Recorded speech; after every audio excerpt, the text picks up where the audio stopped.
मेरा नाम कविता है। इस दुनिया में मेरे इकलौते बेटे के सिवा मेरा कोई नहीं है। मेरे पति का देहांत बहुत पहले हो चुका है। मैंने बहुत मेहनत करके जैसे तैसे अपने बेटे को पढ़ाया लिखाया, क्योंकि मेरे पति का सपना था कि हमारा बेटा इंजीनियर बने और हमारा नाम रोशन करे। मेरा बेटा अविनाश बचपन से ही पढ़ने में बहुत तेज़ था। 4 साल तक मेरा बेटा मुझसे दूर हॉस्टल में रहा, क्योंकि उसका इंजीनियरिंग कॉलेज में एडमिशन दूसरे शहर में हुआ था। लेकिन अब मेरा बेटा मेरे पास वापस आ गया और आज मेरा बेटा इंजीनियर बन गया है। वो इसी शहर की बहुत अच्छी कंपनी में नौकरी करता है। उसे देखकर मुझे बहुत गर्व होता है। अब जब हमारी आर्थिक स्थिति भी ठीक हो गई है और हम एक खुशहाल जीवन जीने लगे, तो मैंने अपने बेटे से कहा कि अब तो तुम अपने पैरों पर खड़े हो गए हो और तुम्हारी अब उम्र भी हो गई है, तो अब तुम्हें शादी कर लेनी चाहिए। इसलिए मैं अब तुम्हारे लिए लड़की देखना शुरू कर देती हूँ। मेरे बेटे ने कहा, मम्मी मुझे शादी नहीं करनी है। तो मैंने उससे कहा, अगर तुम किसी को पसंद करते हो तो तुम बेझिझक मुझे बता सकते हो बेटा। मेरी बात सुनकर अविनाश ने कहा, नहीं मम्मी, ऐसी कोई भी बात नहीं है। मुझे कोई पसंद नहीं है, बस मैं शादी करना ही नहीं चाहता हूँ। उसके बाद मेरा बेटा अपने ऑफिस चला गया। मुझे लगा शायद उसके मन में शादी को लेकर कोई डर है, तो मैंने सोचा मैं अपने बेटे के सबसे अच्छे दोस्त पवन को कहती हूँ कि वो अपने दोस्त को समझाए कि अब उसे शादी कर लेनी चाहिए। मैंने पवन को फ़ोन करके बोल दिया। वो भी राज़ी हो गया, लेकिन मेरे बेटे ने उसकी भी बात नहीं मानी। अब मुझे समझ नहीं आ रहा था कि मैं क्या करूँ। अगले दिन मैंने अपने बेटे को प्यार से कहा, बेटा अगर तुम शादी नहीं करोगे तो तुम्हारे पापा आज जहाँ कहीं भी होंगे वह बहुत दुखी हो जाएंगे, क्योंकि हर माँ बाप का सपना होता है कि उनके बच्चे अपने पैरों पर खड़े होने के बाद अपना घर बसाएं, वह भी अपने जीवन साथी के साथ अपने जीवन की एक नई शुरुआत करें। क्योंकि एक उम्र के बाद माँ बाप तो छोड़कर चले जाते हैं और जीवन भर साथ देने के लिए, ख्याल रखने के लिए कोई तो होना ही चाहिए। मेरी इस बात पर अविनाश बोला, ठीक है मम्मी, मैं शादी करने के लिए तैयार हूँ, लेकिन मुझे नहीं लगता कि कोई भी लड़की मेरे साथ रह पाएगी या मुझे झेल पाएगी। मुझे अपने बेटे की ये बात कुछ अजीब सी लगी। मैंने कहा, झेल पाने का क्या मतलब? मेरा बेटा तो लाखों में एक है। ऐसी बातें मत कर। देखना, जो तुझसे शादी करेगी बहुत किस्मत वाली होगी। उसके बाद मैंने अपने बेटे के लिए एक से एक खूबसूरत लड़कियां देखना शुरू कर दी, क्योंकि मेरा बेटा इकलौता है और वह बहुत अच्छी कंपनी में नौकरी करता है। इसीलिए मुझे जल्द ही एक बहुत अच्छी लड़की मिल गई जो बहुत खूबसूरत थी। फिर क्या था, मैंने झटपट उसके घर वालों से बात करके शादी की तारीख फिक्स कर दी। देखते ही देखते शादी का दिन भी आ गया। मेरा घर रिश्तेदारों से भरा पड़ा था। अगर किसी की कमी थी तो सिर्फ मेरे पति की। मुझे अपने पति की बहुत याद आ रही थी। मैं यही सोच रही थी कि आज अगर वह जिंदा होते तो अपने बेटे को दूल्हा बनते हुए देख फूले ना समाते और अपने बेटा बहू को खूब आशीर्वाद देते। खैर, मेरे बेटे की शादी अच्छे से हो गई और सभी कामकाज बहुत अच्छे से निपट गए। उसके बाद रात को मेरे बेटा बहू अपने कमरे में चले गए। मैं तो यह सोचकर बहुत खुश हो रही थी कि आज मेरा सपना पूरा हो गया। खुशी के आंसू मेरी आंखें नम कर रहे थे। अभी मैं चैन की नींद सोने ही वाली थी कि अचानक बेटे के कमरे से बहू के चीखने चिल्लाने की आवाज़ें आने लगीं। तभी उनके रूम का गेट खुलता है और मेरी बहू चीखती हुई बाहर निकलती है। मुझे तो कुछ समझ ही नहीं आया कि अचानक से ये सब क्या हुआ। मैंने बहू से पूछा तो वो कुछ भी बताने को तैयार ही नहीं थी। बस इतना कहा कि आपका बेटा जानवर है, मुझे वापस अपने घर जाना है, अभी और इसी वक्त। मैंने उसको बहुत समझाया पर वो मानी ही नहीं और मुझे बहू को उसके घर रात में ही भेजना पड़ा। सब रिश्तेदार तरह तरह की बातें बनाने लगे और मोहल्ले में भी अलग से बदनामी हो रही थी। मुझे कुछ समझ नहीं आ रहा था, आखिर यह सब क्या हुआ, क्यों हुआ। बेटे से पूछा तो बोला मुझे कुछ याद नहीं, मुझे परेशान मत करिए। अगले दिन मैं बहू के घर गई। मैंने बहू से पूछा, बेटी क्या बात है, अब तो बता दो। तो उसने मुझसे कहा, मुझे बेटी मत बुलाइए, आप जाकर अपने बेटे से पूछिए, मुझे आपके बेटे के साथ नहीं रहना है। मैंने बोला, आखिर हुआ क्या था, बताओ तो सही। मेरे बेटे में कोई कमी नहीं है और वो एक संस्कारी लड़का है, तो फिर क्या बात है। बहू ने कहा, मुझे आपके बेटे से तलाक चाहिए। मैंने कहा, बहू घर चलो, वहीं चलकर बात करते हैं, जो समस्या है उसका समाधान करते हैं। लेकिन वह लड़की नहीं मानी और उसने तलाक ले लिया। मैंने अपनी बहू से कहा कि अब तुमने तलाक तो ले ही लिया है, तो अब तो बता दो आखिर क्या हुआ था सुहाग रात वाली रात को। लेकिन उसने कुछ भी नहीं बताया। मैंने अपने बेटे से भी बहुत पूछा, लेकिन उसे कुछ याद ही नहीं था। फिर कुछ दिनों के बाद मैंने अपने बेटे के लिए फिर से रिश्ते देखना शुरू कर दिए। मेरे बेटे की एक बार पहले भी शादी हो चुकी है और उसकी सुहाग रात वाले दिन उसकी पत्नी कमरे से चीखती हुई बाहर निकल गई थी और फिर उसका तलाक हो गया।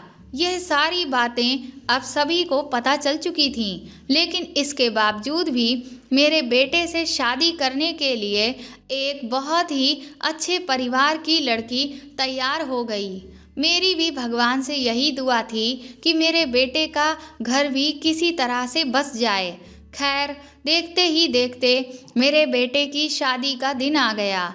लेकिन इस बार मैंने अपने बेटे की शादी धूमधाम से नहीं करी, बल्कि मंदिर में करवाई और बहुत ही कम रिश्तेदारों को शादी में शामिल किया, क्योंकि मुझे लगा कि अगर एक बार फिर से पहले की तरह कुछ उल्टा सीधा हो गया तो फिर कहीं मेरी और मेरे बेटे की बदनामी ना हो जाए। खैर, शादी बहुत अच्छे से हो गई और मैं अपने बेटे बहू को अपने घर ले आई। जब रात हुई तो दोनों लोगों को उनके कमरे में भेज दिया गया।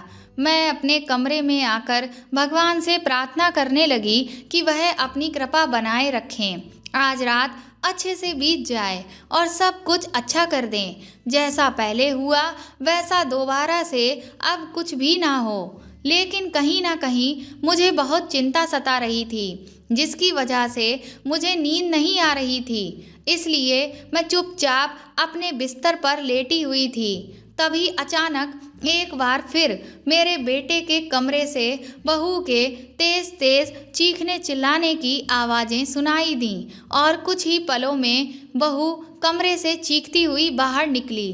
मैं भी बाहर निकली तो देखा बहू बिल्कुल बदहवास सी थी। उसकी हालत बहुत ख़राब लग रही थी और वो बहुत डरी हुई लग रही थी। मैंने जब पूछा कि क्या हुआ तो वो बता ही नहीं पा रही थी। वो रोने लगी और बोली, मुझे मेरे घर भिजवा दीजिए, अभी इसी वक्त मैं आपके आगे हाथ जोड़ती हूँ। मैंने समझाया पर वो नहीं मानी, तो मैंने उसे उसके घर जाने दिया। मुझे अब कुछ भी समझ नहीं आ रहा था कि आखिर यह सब हो क्या रहा है। मैं अपने बेटे के कमरे के बाहर पहुंची तो मेरे बेटे के कमरे की खिड़की थोड़ी सी खुली हुई थी। मैंने उसमें से अंदर झांक कर देखा तो मेरा बेटा ज़ोर ज़ोर से हाँफ रहा था और अजीब तरह से बैठा था। उसकी आंखें भी लाल लग रही थीं। मैंने जब यह नज़ारा देखा तो अंदर तक कांप गई मुझे अब यह तो समझ में आ गया कि मेरे बेटे से शादी करने वाली हर लड़की सुहाग रात वाले दिन चीखती हुई भाग क्यों जाती है, लेकिन मेरा बेटा आखिर इस तरह की हरकत क्यों कर रहा है, इसकी वजह मुझे पता ही नहीं चल पा रही थी। क्योंकि इस बार भी मैंने जब उससे इस सब के बारे में पूछा तो उसने यही कहा कि उसे कुछ भी याद नहीं है। मुझे डर लगने लगा कि कहीं मेरा बेटा किसी गलत संगत में तो नहीं पड़ गया, कहीं उसने सुहाग रात को बहू के साथ कुछ वैसा। मैंने खुद से कहा, नहीं नहीं, मेरा बेटा ऐसा नहीं है, ये मैं क्या सोच रही हूँ। फिर मुझे याद आया कि मेरे बेटे ने कहा था कि कोई लड़की उसे झेल नहीं पाएगी। आखिर उसने ऐसा क्यों कहा था? अब तो मुझे और भी ज़्यादा उलझन होने लगी। एक हफ्ते के बाद मैं अपनी बहू से मिलने उसके घर गई तो वह मेरे आगे हाथ जोड़ने लगी और बोली कि मुझे माफ़ कर दीजिए, लेकिन मैं आपके बेटे के साथ नहीं रह सकती, इसलिए मैं उसे तलाक देना चाहती हूँ। मैंने अपनी बहू से कुछ नहीं कहा और चुपचाप उसके घर से चली आई, क्योंकि अब मुझे पता था कि जो भी बात है वो मेरे बेटे की तरफ से है और मेरा बेटा जिससे शादी करता है उसके साथ कुछ गलत करता है, तो कोई भी लड़की ऐसे लड़के के साथ नहीं रहेगी। मैं भी किसी लड़की की ज़िंदगी क्यों ख़राब करूं? शाम को मेरे बेटे का दोस्त पवन घर आया तो मैंने रो रो कर उसे सब कुछ बताया। मैंने कहा, अगर अविनाश किसी गलत राह पर चल पड़ा है तो बेटा उसे सही रास्ते पर ले आओ। मैं उसकी माँ हूँ, मैं उससे इस सब के बारे में ज़्यादा कुछ खुलकर नहीं कह सकती, लेकिन तुम तो दोस्त हो, तुम उसे समझा सकते हो और पता कर सकते हो आखिर मामला क्या है। पवन ने मुझे भरोसा दिया कि वो पता लगाकर सब कुछ ठीक कर देगा। 3 दिन के बाद मेन गेट की घंटी बजी। मैंने दरवाज़ा खोला तो मेरी बहू मेरे सामने तलाक के कागज़ लेकर खड़ी हुई थी। मैंने उससे कहा, तलाक के कागज़ तुम्हें लेकर आने की क्या ज़रूरत थी बेटा? तुम किसी के भी हाथों भिजवा देती, मैं अविनाश से उसके साइन करवा कर वापस भिजवा देती। मेरे इतना कहते ही मेरी बहू रोने लगी और उसने तलाक के कागज़ फाड़कर फेंक दिए। यह सब देखकर मैं दंग रह गई। मुझे कुछ भी समझ नहीं आ रहा था कि आखिर यह क्या हुआ।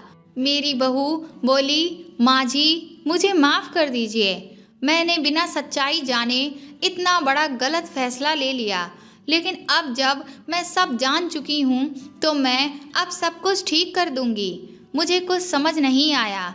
मैंने बहू से कहा, साफ साफ बताओ आखिर बात क्या है। तभी पीछे से पवन की आवाज़ आई। वह बोला, आंटी बात क्या है वह मैं आपको बताता हूँ। फिर पवन ने कहा, दरअसल जब अविनाश अपनी इंजीनियरिंग की पढ़ाई कर रहा था तब उसे एक लड़की से प्यार हो गया था। वह उस लड़की से सच्चा प्यार करने लगा था और उससे शादी भी करना चाहता था, लेकिन वह लड़की अविनाश को धोखा दे रही थी। ये बात अविनाश को बहुत बाद में पता चली और जब उसने उस लड़की से इस सब के बारे में पूछा कि उसने अविनाश को धोखा क्यों दिया, तो वह उल्टा अविनाश पर ही इल्ज़ाम लगाने लगी कि कोई भी लड़की अविनाश के साथ नहीं रह सकती और ना ही उसे झेल सकती है, क्योंकि वह किसी का भी प्रेमी या पति बनने के काबिल नहीं है। इसीलिए वह अविनाश को छोड़कर जा रही है।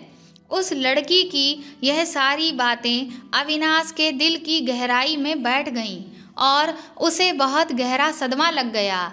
उसके बाद से अविनाश लड़कियों से नफरत करने लगा और हर लड़की से दूर रहने लगा। लेकिन जब उसकी शादी हुई तो सुहाग रात को जब उसकी पत्नी उसके करीब गई तो उसके दिमाग में उसकी पिछली प्रेमिका की वही बातें घूमने लगीं और वह अपना आपा खो बैठा और उस लड़की का गुस्सा अपनी पत्नी पर ही निकालने लगा। उसके दिमाग पर उन बातों का इतना गहरा असर हुआ था कि जब वह यह सब कर रहा होता उसे जरा भी एहसास नहीं होता और इसीलिए बाद में उसे कुछ भी याद नहीं रहता था। मेरी बहू ने कहा, माँ जी अब आप बिल्कुल भी चिंता मत करिए, मैं अपने पति को बहुत अच्छे डॉक्टर को दिखाऊंगी और देखना वह बहुत जल्द ही ठीक हो जाएंगे। किसी और के किए की सजा मैं अपने पति को नहीं मिलने दूंगी। ना जाने कैसे कुछ लोग अपने टाइम पास के लिए दूसरों की भावनाओं के साथ खेल खेलते हैं और फिर खिलौना समझकर उनका दिल तोड़ देते हैं, लेकिन मैं अपने पति के टूटे हुए दिल को जोड़ूंगी और उसे अपने प्यार से भर दूंगी। कुछ महीनों की थेरेपी के बाद मेरे बेटे की दिमागी हालत बिल्कुल ठीक हो गई है और अब वह अपनी पत्नी से बहुत प्यार करता है और एक अच्छी ज़िंदगी जी रहा है। ये देखकर अब मैं बहुत ज़्यादा खुश हूँ और खुद को बहुत किस्मत वाली मानती हूँ कि मुझे इतनी अच्छी और समझदार बहू मिली। आज मैं एक प्यारी सी गुड़िया की दादी भी बन चुकी हूँ। तो दोस्तों, आपको ये कहानी कैसी लगी हमें कमेंट करके ज़रूर बताएं और प्लीज़ मेरे चैनल को सपोर्ट करें, इस कहानी को ज़्यादा से ज़्यादा शेयर और लाइक करें और अगर आप मेरे चैनल पर नए हैं तो सब्सक्राइब करके बेल आइकन को ज़रूर दबा दें ताकि मैं आगे भी ऐसी ही अच्छी कहानियाँ आपको सुनाती रहूँ। Thank you.